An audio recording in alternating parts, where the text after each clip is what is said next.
Yeah, I'm Frank Doolan, or Riverbank Frank, and I'm on the riverbank naturally, and the sun's going down behind me. Coming as I do from a race of storytellers, I don't mind an odd yarn or two, and unlike the stories that feature in the media, these stories contain all the elements. They're stories of hardship, of struggle against the odds, of winning and of losing, of laughing and of crying. But most of all, they're stories about life. Come with me, if you will, and let's share the stories of the people of Apollo Estate.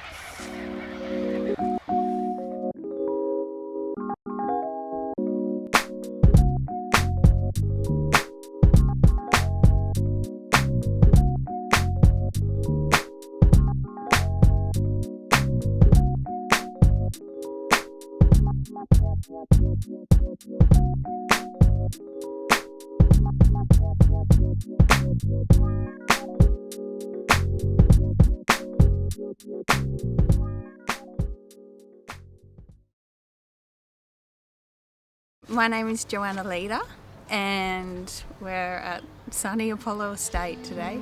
Welcome to Apollo House. We've got lots of different programs happening at the moment. We've got after school activities for the school age children. We've got TAFE courses, come and learn how to sew. We're starting up men's groups. We've got a clothes swap shop where we get donations, and if you need any clothes for your family, you can come and grab that for free. We've got a lawnmower you can hire for $2. We're open from 8:30 to 5, Monday to Friday, and everyone's welcome. We've got a very open arm policy. The billy's always blowing, the yarns are always flowing, and I think that creates a safe and happy space for people to come and feel involved in their community. So Apollo House came about in 2011. It was an initiative by Housing New South Wales around social inclusion. I definitely have seen remarkable success stories. I've seen incredible outcomes. I've learnt so much from an amazing amount of inspiring people. Whether it works, I will tell you in 10 years' time. But it's such a privilege to work at Apollo House and with the people in this community. I've never been so inspired by people that know what sorrow is, know what heartache is, know what trauma it's like to live with daily trauma, and to be inspired by those people and see them get out of the darkest holes is just a real privilege for me professionally and personally. The Apollo Estate isn't as bad as people make it out to be. It's probably like one of the only places in Dubbo where I do feel safe.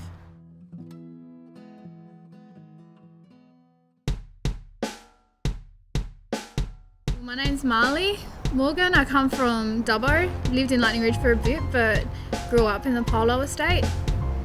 Most of the families that live here, I've known them since I was little. Most people around here, they're just struggling. Drug addictions, alcohol, violence. A lot of them aren't doing really good with money. A lot of them can't find jobs. A lot of people won't give them a go. We'll have our troubles, We'll come from different backgrounds. I've just come back from a 6-week course with the Australian Defence Force. It's a pre-recruitment course to try and help me get into the RAF, the Australian Royal Air Force, trying to get a position as a dog trainer or as an admin clerk, and hopefully I can be a positive role model. Younger kids, I'm going to try and get them to do the course I did, because it's life-changing. No matter what happens, no matter what positive things happen in the community, they're always going to show the negative stuff. They always seem to show the same footage over and over again from stuff that happened a few years ago. I know that you're making this video and trying to give a positive outlook on the Apollo Estate. And hopefully more stuff like this happens. People brand it as, like they say, the Bronx. Like, it's not nice to say the Bronx. It's just like American term as saying the ghetto, you know. Yes. Like the Apollo estate is a large department, is a housing community, department housing community, with a high population of Koori people living in this community. Drugs and alcohol is a big issue in society. Unemployment is a big issue as well. They all reflect an impact on each other. Like the population in Dubbo for unemployment is quite high. How worthless would a guy feel if he can't feed his family, buy his children Christmas presents? He'd feel frustrated, you know, and then all of his anger, he'll start having anger issues, and it just all impacts upon one another. And I'm second generation from Stolen Generation. My mother was taken away.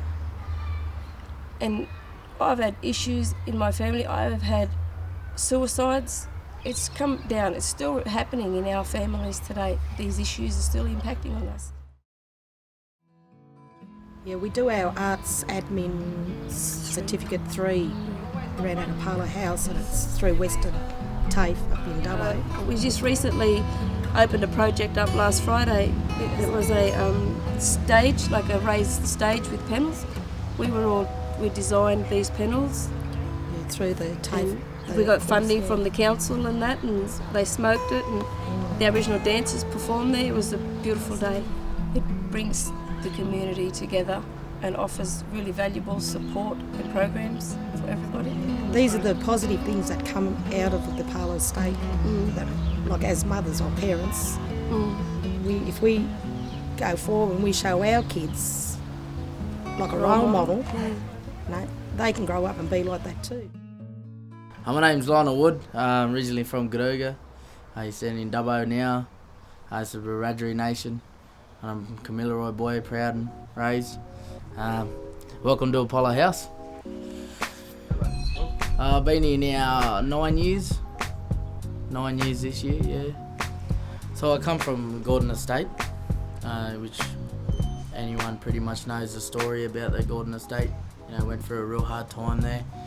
A lot of negativity come out of there.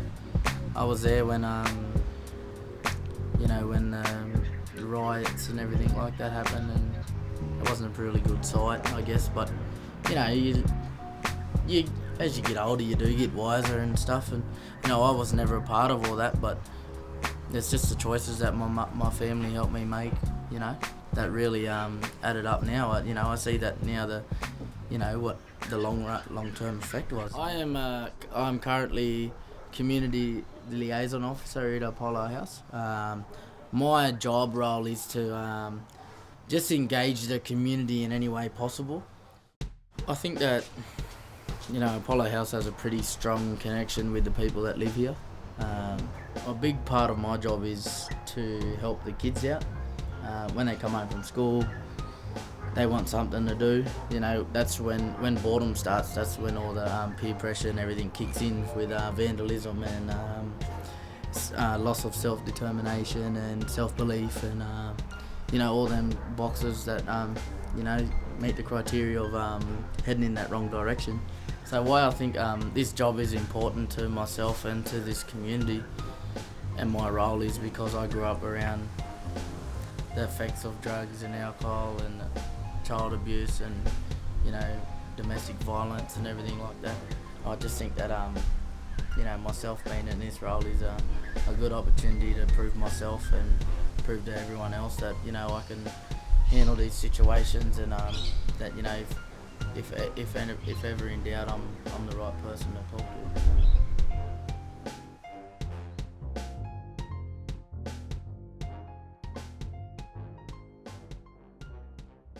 Yeah, I think there's a massive gap between rich and poor in Australia, and I think it's something that people don't really realise, and something that's not enough in the media and stuff like that, because like there's poverty, there's poverty in this neighbourhood, there's poverty on our street, like there's about 4 or 5 families that'll go without dinner around here tonight, and something needs to be done about it. Well, I'm from Adelaide originally. I moved here about 9 years ago. Said I was going to be here for 6 months. Ended up partnering up and getting a job here in Dubbo for a while, which I lost. And a couple of years ago I had these ones. And since then, yeah, been pretty crazy here in Dubbo. I've been in the estate for 7 years now. 7 years. Moved here with my partner when we had the 3 kids, or her 3 older kids, and ended up having 3 more. So I don't think we're going anywhere too soon. Like we're all here for a reason. We're all here because we're poor. A lot of people around here have mental health issues, drug dependencies, and stuff like that. And you know, it's not a good place to live really. None of us want to stay here, but we're stuck. We're all stuck here because of circumstances. My circumstances are my kids. We've had a bad run of health in the family and stuff like that, so I haven't had an opportunity to get back out and into work. I dropped out of school and did all the wrong things when I was younger, so I just got to get what I can get. I'm not too embarrassed to share my story and stuff like that, and I want people to know. So I reckon you should go with this film to ABC Open and stuff like that and get it out there, because like we're all stuck. My name's Johanna Allison. I live in Apollo Estate. My family, I'm a single mother of 4. I've got a 19-year-old, 10 who is Terrell, a 9-year-old which is Joel, who's severely autistic, which is a full-time job for me and my family. I live 2 doors down from the community centre, which has been a great thing for my kids, especially Terrell.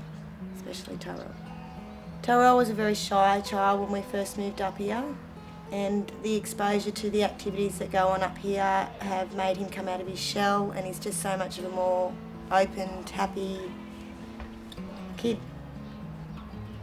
It's helped him a lot with his confidence. Well, they do a lot of artwork up here, which is great. The totem poles, they were a great thing. The video that they did was absolutely amazing. The lyrics, I can't believe the kids come up with those lyrics, they were unreal. And it really does describe some of the bad parts to this estate area and then some of the good things. We're down Vegas, we're at Apollo Estates, because we may have got a great story to tell you. How you been? What you doing now? Cruising up to Monkey Hill, ride the motorbike around. Oh, yeah, got a spot? Yeah, bros, jump in. Might stop at the walkway, go for a swim. Bring it in, gather round now, listen up. Straight out of Dubbo, the town I grew up. What's up? Kicking back on the riverbank fishing. Mob from the Bronx to the Tabaga mission. It brought the kids together for a start. Like the children that all did that video didn't always get along, but they do now. It's done amazing things for Terrell at school. It's made him very popular. He's very popular with all the other kids now. He's the helicopter kid. Call down sideline. He's a man finisher. Brittany be the first black prime minister. Zach's a mechanic. Tommy Leigh be a doctor. Darrell flying in a black helicopter.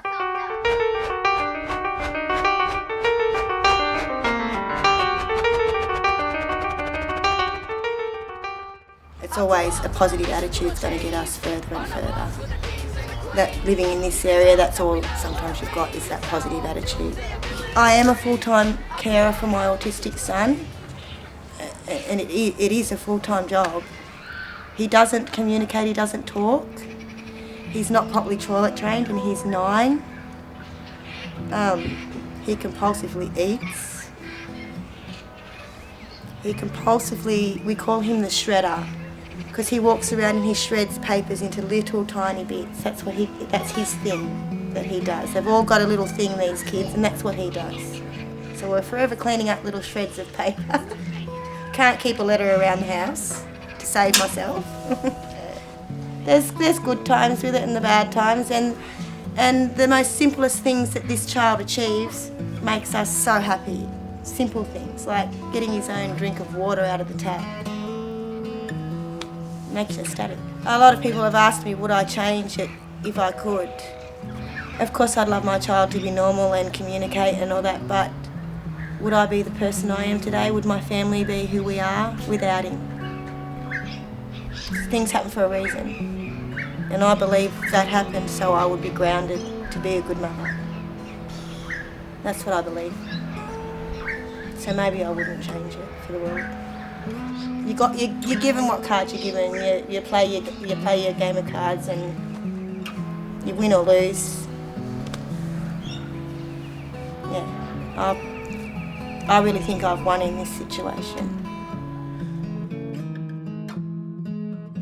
G'day, I'm Riverbank Frank, and I work at Apollo House, and I live here on the riverbank. And to me, the Apollo estate is the last public housing estate in Dubbo, and some of the most disadvantaged people in Dubbo live in it. And there's a high number of Aboriginal people live there, and I know a lot of the people that live there, and they're okay people. It's a place of warmth and friendship too, I found. I read the stories in the newspaper about Apollo Estate, and I personally think the best thing about Apollo Estate is its people. So maybe I'm reading the wrong stories or something.